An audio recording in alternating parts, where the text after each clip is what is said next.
সুপ্রভাত বন্ধুরা, দেশ ডেইলি ব্লগে আপনাদের সবাইকে স্বাগত। আশা করি আপনারা সবাই খুব ভালো আছেন, আমরাও খুব ভালো আছি। আজকে আমি আপনাদের করে দেখাবো শাপলা ঘন্ট।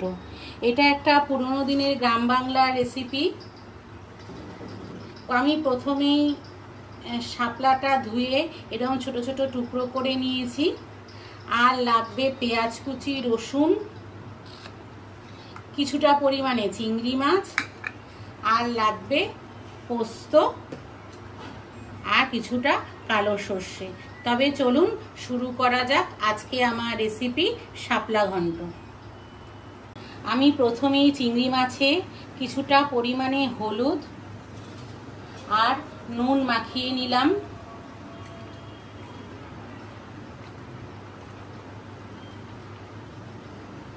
আর একটা মিক্সিং জারে কিছুটা পরিমাণে পোস্ত আর কিছুটা পরিমাণে সর্ষে নিয়ে নিলাম। এটা আমি একটা পেস্ট করে নেব। অন্যদিকে গ্যাসে আমি কড়াই বসিয়ে দিয়েছি, খালি কড়াই বসিয়ে দিয়েছি। এবার এর মধ্যে আমি শাপলাগুলি দিয়ে দিচ্ছি। শাপলার ভেতরে যেহেতু জল থাকে, এই জন্য এটা একটু নাড়িয়ে নেব। দেখবেন নাড়াতে নাড়াতে প্রচুর পরিমাণে জল বেরিয়ে যাবে আর শাপলাটাও নরম হয়ে যাবে। দেখুন বন্ধুরা, শাপলাটা আমার ভাপানো হয়ে গেছে আর শাপলা থেকে দেখুন কতটা জল বেরিয়েছে। এবার আমি এই শাপলাটাকে একটা পাত্রে তুলে নিচ্ছি।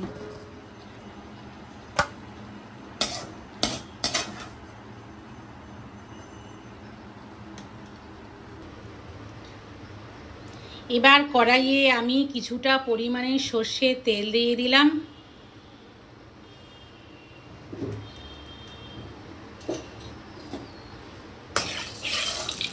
তেলটা একটু কড়াইয়ে নাড়াচাড়া করে দিচ্ছি।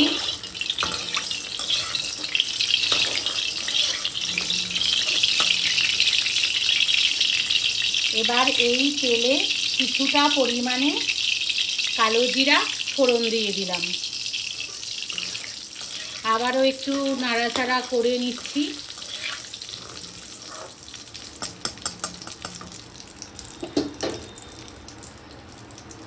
এবার এর মধ্যে আগে থেকে নুন হলুদ মাখানো চিংড়ি মাছটা দিয়ে দিচ্ছি।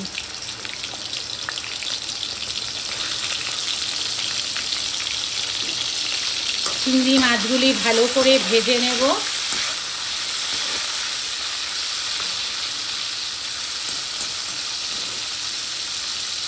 শাপলার ঘন্ট রান্নাটা খুবই সাধারণ, কিন্তু খেতে খুবই দুর্দান্ত লাগে। গরম ভাতে খুবই ভালো লাগে খেতে।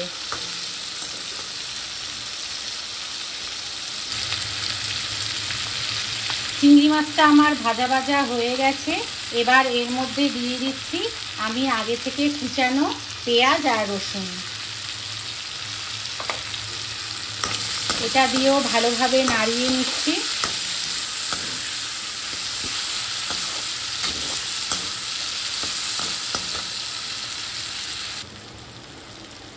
আমার পেঁয়াজ রসুন ভালোভাবে ভাজা ভাজা হয়ে গেছে। এবার এর মধ্যে দিয়ে দিচ্ছি আমি হলুদ গুঁড়ো, কিছুটা পরিমাণে কাশ্মীরি মির্চ, স্বাদ মতো লবণ, আর দিচ্ছি সামান্য পরিমাণে চিনি। দিয়ে সমস্ত মশলা ভালোভাবে পেঁয়াজ রসুন চিংড়ি মাছের মধ্যে মিশিয়ে নিচ্ছি। এবারে আমি এর মধ্যে আগে থেকে ভাপানো শাপলাটা দিয়ে দিচ্ছি।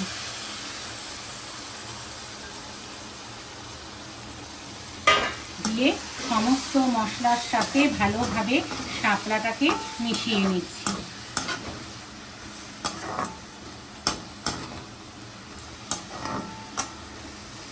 আমার সমস্ত মশলা ভালোভাবে কষানো হয়ে গেছে আর দেখতেই পাচ্ছেন শাপলার সাথে ভালোভাবে মিশে গেছে। এবার আমি এর মধ্যে দিয়ে দিচ্ছি আগে থেকে পেস্ট করা সর্ষে পোস্ত।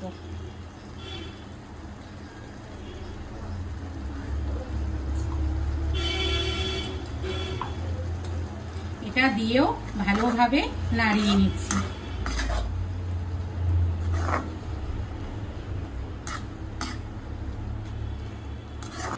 আজকে আমার রেসিপি শাপলার ঘন্ট একদম রেডি হয়ে গেছে। দেখছেন, দেখতেও কত সুন্দর হয়েছে আর খেতেও তো দুর্দান্তই হয়, এটা তো আগেই বলেছি। আজকে আমার এই শাপলা ঘন্ট রেসিপিটা যদি আপনাদের ভালো লেগে থাকে তাহলে চ্যানেলটাকে প্লিজ লাইক, শেয়ার, সাবস্ক্রাইব করে দেবেন। সবাই ভালো থাকবেন, সুস্থ থাকবেন। দেখা হচ্ছে অন্য কোনো ভিডিওতে।